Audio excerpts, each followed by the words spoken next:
Tere taas, armsad sõbrad.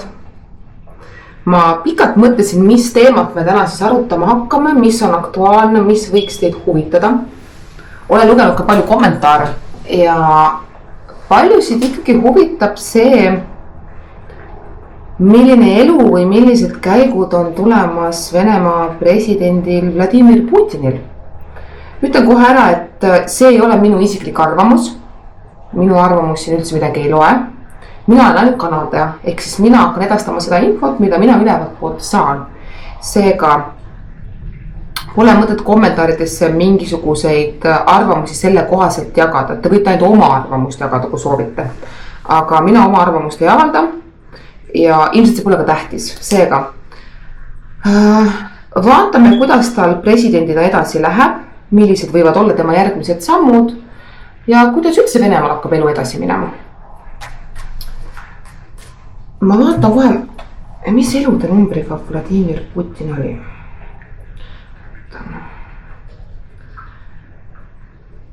See tegelikult ütleb väga palju. Nii, tema on siis sündinud 7. oktoober 1952. 7. oktoober 1952. Ta on elude numbriga 7. Kusjuures kõige loomingulisemad inimesed on number 7. Seega ta peaks tegelikult ka mingisugust loomingulist annet olema. Aga 7 suures arkaanis on tegelikult ju kaariku kaart. Aga mida tähendab siis kaarik? Ingliskeeles on chariot. Tähendab seda, et selle inimesele on antud tohutu jõud. Tohutu jõud, tohutu energia igale poole jõuda. Aga ta tegelikult peab seda energiat õigesse kohta suunama. Nii kui tuleb natukene aega üle mõelda midagi, siis ta võib hakata mõtlema üle ja suunama seda tegelikult energiat enda kahjuks. Temal on tähtis alati millegagi tegeleda, ta tohi niisama üldse olla. See on üldse inimestel, kellel siis see elude number on 7, siis te võite vaadata, siis see kaarik on teie oma. Teid võiks saada igavene edu. No, näha on, et tema ju tegelikult presidendil on edu saatnud, kui ta nii kaua suutnud seal püsida. Aga panen tema presidendi aastad, järgmised, ma ei tea, 3 aastat näiteks. Vaatame, kuidas temal läheb presidendina järgmised 3 aastat. Ma võtan ta pildiga ette, mul ta nagu silmades väga ei ole praegu.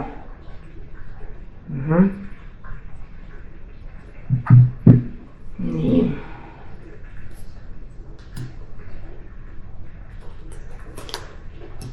Ta ütleb, et praegu tema strateegia on see, et ta võtab kõike väga rahulikult. Tema ei kiirusta mitte millegagi. Ta tunneb, et ta on endale võtnud liiga suure koorma praegu kanda. Seega tema poolt mingisuguseid suuri enneolematuid käike mina ei näe. Oli palju illusioone, mida ta soovis, mis tegelikult ei läinud plaanipäraselt. Kuukaart ütleb seda siis. 3 kuud, 6 kuud.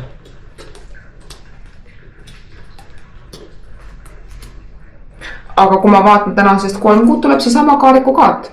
Ja suur arkaan on väga võimas. Ta ütleb, et tegelikult uuel aastal tema saab, kui ta tagantjärgi nagu vaatab või hakkab uusi plaane tegema, siis ta saab aru, et kõik on täpselt nii nagu tema jaoks vaja või siis hakkab suunama nii nagu vaja. Ta ütleb, et järgmine aasta on tal väga töökas aasta.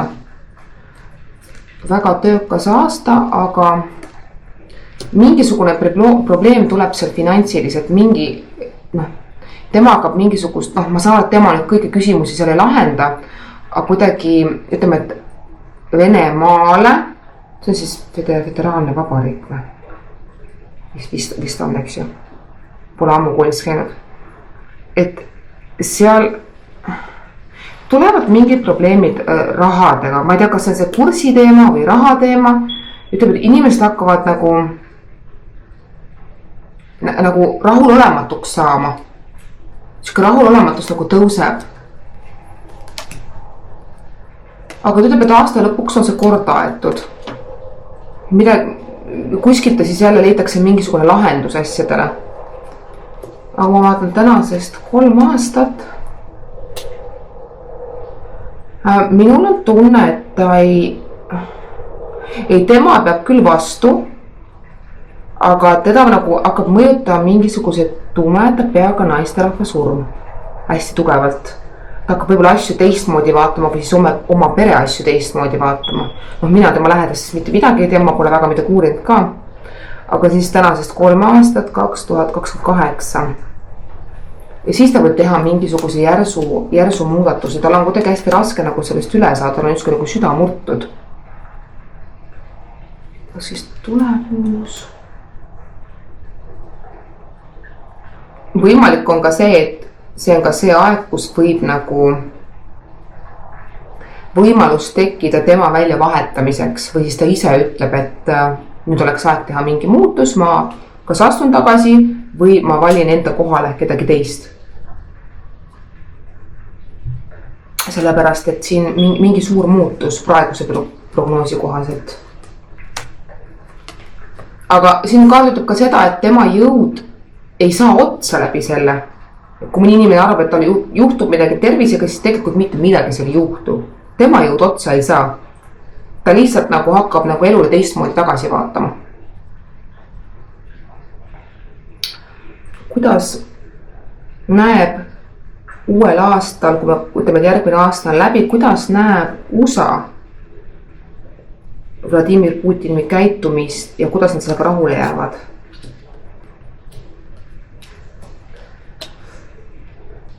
Ma ei näe, et mingit suurt koostööd seal järgmine aasta on tulemas. Pigem ütleb, et mõlemad tegelevad oma asjadega. Et sellist ühtset koostööd või ühtse lahenduse leidmist USA poolt ma ei näe. Vaatame, kuidas vaatavad või jäävad rahule Euroopa Liit presidendiga Venemaalt siis.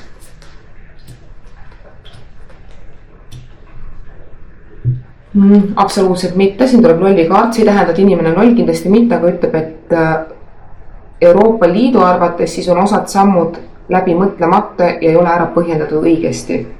Ja see võib mingisugune suurem tegelane Euroopast hakata isegi midagi nagu suruma peale sinnapoole või kõvemini rääkima tema arvates siis tegude kohta. Põhi, lõuna, lääs, aga ütleb, et kuskilt lääne poole pealt üldse. Kas võib-olla London, Hispaania, Saksamaa, ma ütleks, et see pigem kas Saksamaa või siis Inglismaa, M-kumb. Kuidas läheb koostöö Venemaal Hiinaga? Sest et nagu me kõik teame, siis Hiinaga on päris soojad, niivõrd kuivõrd, kui saab öelda, eks ju, suhted. Koostöö jätkub. Tulevased koostööd jätkuvad, seal mina probleemi ei näe. Põhja-Korea. Aga Põhja-Koreaga on kuidagi nagu kõik. Siit ma tulevikus mitte mingisuguseid suhteid ei näe, aga ütleb, et see ei ole nagu Venemaa enda poole pealt. Aga see on Põhja-Korea poole pealt. Midagi siis lõpetatakse ära. Ütleb, et kuidagi hästi järsku tuleb see nagu lõpetamine. Aga vaatame, kuidas siis sellel majandusel läheb ja vaatame, kuidas teise inimese, kui siiski vaatame, oleme kõik inimesed on ju, ei ole vahet, mida keegi mida arvab. Isiklikku elu ma seal ei puuduta, tervist ma ei puuduta, seda ma üldse vaatama ei hakkagi. Ma küsin soovitust talle ja ohud. Vaatame, kas teda ohustab midagi.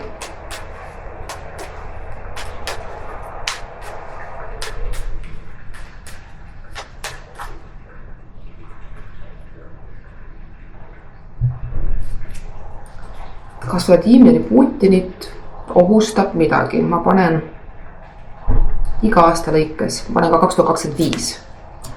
2025, 2026, 2027, 2028, 2029, 31, 32. Põhimõtteliselt ütleb, siin on nagu üle aasta tekivad ohud. Eks tuntud inimestel ikka need ohud on, eriti kui on nii suure profiiliga inimene veel. See aasta ütleb, et ta võib andi ennast halba olukorda panna, mitte keegi teda ei ohusta.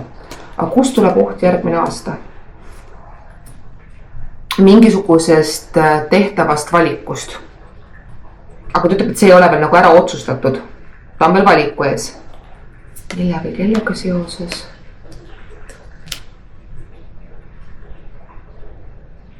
aga ta ütleb, et see on kuidagi nagu riigisisene. Mul ei ole üldse tunnet, et see on kuidagi selle spetsiaaloperatsiooniga või sõjaga seotud, aga ta ütleb, et see on pigem nagu riigisisene.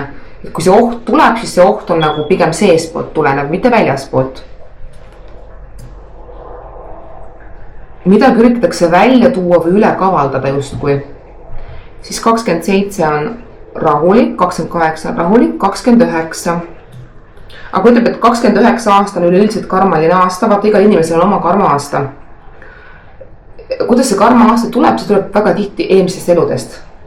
Ehk siis võib-olla suur tõenäosust eelmine elu täpselt samal ajal tegi midagi pahasti ja see elu täpselt samas tsüklis ta maksab selle eest. Ja see ütleb, et kõik, mida ta üritab, see nagu hakkab justkui nagu vett vedama. Ta ei pea nagu vett enam. Seega mingi suur südamevalu tal seal tuleb. 29 aasta, 2029. Et seal võib tal isegi nagu järjest neid asju tulla, ta ei saa nagu üldse aru, et millest, kuigi tegelikult on siis puhtalt karmaline. 30 on kõik hästi. Aga ütlebki, et ikkagi nagu, mul on ikkagi tunne, et varem tuleb keegi sinna pildile veel, kes teda nagu tähtsastest otsustest aitab või ta isegi juba kohe on võtmas nagu inimese, keda ta siis kas õpetab välja või juba juhendab. Vanem tumeda peaga meesterahvas. Ja siis tuleb 31 aasta. No 31 aasta ma näen juba töö lõpp, vaata kui vana ta praegu on, kas ta on praegu 72 ju, tegelikult ta ei ole vana ju. Siis ta saab 73 oktoobris, 73, 46 ja 78, 79, no jah, samas siin on nii palju aasta peale aega. No 79. aastaks ma ei näe teda enam seal pildis nagu juhtimas otseselt. Aga ta ütleb, et see tuleb nagu oodatav, et ta ei kao nagu järsku ära, vaid ta annab sellest päris pikalt ennem juba teada, et see ei tule nagu üllatusena kellegile. Ja see näitab nagu perele rohkem aja veetmist, aga ta kuskil kaugemal. See, kui ta võib-olla muidu päris palju aega võis veeta seal Moskvas, võib-olla seal Moskva lähiste, siis ta läheb üldse kuskil hästi palju kaugemale. Ma näen, kus on nagu ümber hästi palju vähe inimesi. Millised on tema soovitused, mis aitaksid tal paremini juhtida ja mis aitaksid tal paremaid valikuid oma rahvale ja riigile teha see aasta?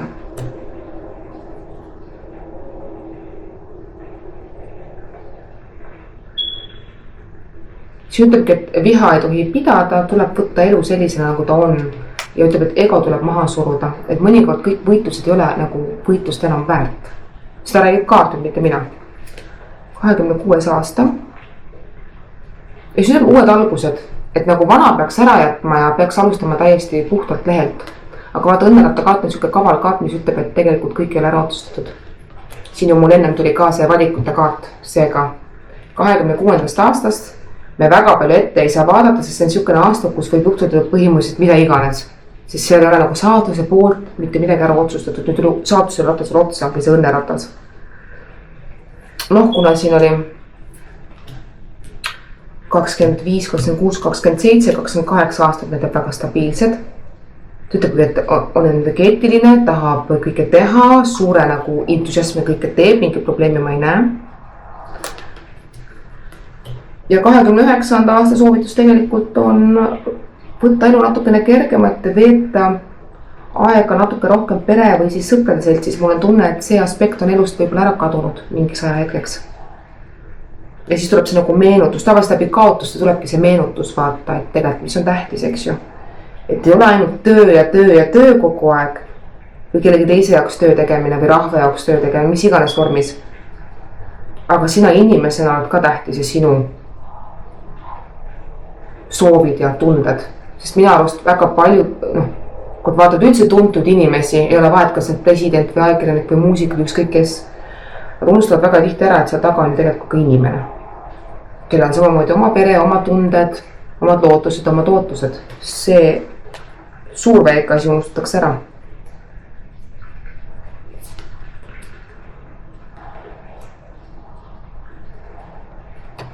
30. aastal on jälle tugevuse saamine.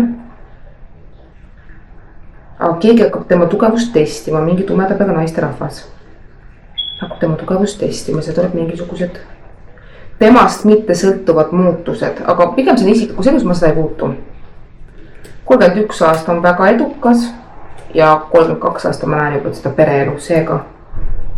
Jah, siit tuleb see soovitus, tegelikult ma ju kunagi vaatasin Trumpi ka ja mul Trumpile ütlesin ka, et tegelikult Trump oleks pidanud teist korda presidendiks saama.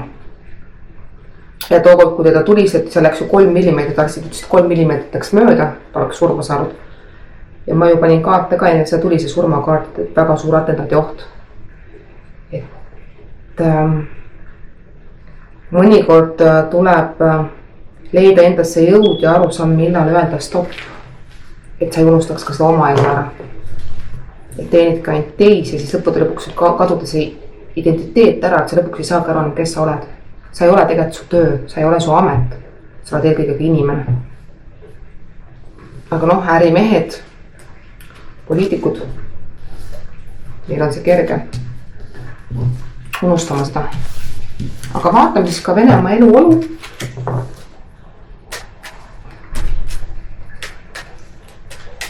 Ma panen siin. Ta on seda. Inimesed.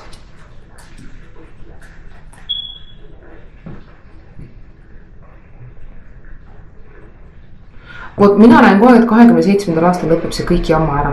Ja siin tegelikult kaartselt kinnitab ka, et see on lõppenud. Et inimesed saavad ise ka hakata hingama vabamalt 27. aastal. Raha. Aga ei, ega raha maailmast otsa ei saa ja ma ei näe, et siin oleks midagi enneolematut. Aga ütleb, et kuidagi raskemaks läheb väikeste lastega emadel ja peredel. Ma ei tea, kas siis midagi võetakse ära või siis hinnatõusud on nii suured, et ei suuda nagu, hinnatõus on igal pool, et ei suudeta nagu sellega justkui nagu toime tulla. Aga jällegi samas aasta lõpp on nagu ilus, ma vaatan nüüd järgmist aastat, eks ju, siis ütlebki, et see on nagu mingi ajutine kriisiaeg ja soovitus. No siin on soovitus, ma arvan, nagu iga teisel hoida oma pere ja lähedasi ja panna neile võib-olla nendega rohkem aja veetmine. Siin midagi katastroofilises riigis ma nüüd küll ausõttes juhtumas ei näe, mis on ilmselt hea. Sest enne kõik olema kõik inimesed. Aga ma ei tea, eriti ettevaatlik jah, peaks olema väikeste laste emad ja rasedad, ma ei tea. Millega see seotud on? Ma olen kusjuures ammu seda näinud, aga seda ei ole siiamaani juhtunud. Mõnikord vaata, hingade maailmas ei ole aega, seega sul on seda prognoosida aega jube raske. Sa ise küll paned nagu läbi kaardi või tunned seal mingid piirid, aga see iga kord ei lähe nagu nii nagu vaja. Mul on ikkagi tunne, et midagi mingi aeg tuleb, kus on ohustatud just rasedad ja väikeste laste emad. Aga mis see ühine joon saab olla, võib-olla ongi siis see vaktsiin äkki või? Ärge me nüüd risti lööge muidugi selle eest. Nojah, need võivad olla need järelmõjud nüüd sellest. Sest haigusi on rohkem, kui ma vaatan isegi aasta 2018 ja ma vaatan seda aasta, kus me praegu oleme. Arvates nagu poole rohkem on nagu haigusi ka täiskasvanute seas. Muidugi see on see stressi element ka nüüd sees veel. Vist rohkem stressis. Aga ei, seal impeeriumis mina ei näe, et oleks tulemas suuri muutusi. Mina ei näe, et midagi eriskummalist oleks tulemas ja väga suuri ohte, mis oleks tulemas ma ka ei näe. Kuigi 26. aastaga tasub siiski olla ettevaatlik, sest seal ei ole saatuse ette nähtud käike. Seega ainuke aasta, kus mina jääks hinge kinni, kus tõesti väga ettearvamatu võib kõik olla, on just järgmine aasta. Edu, jõudu, jaksu teile!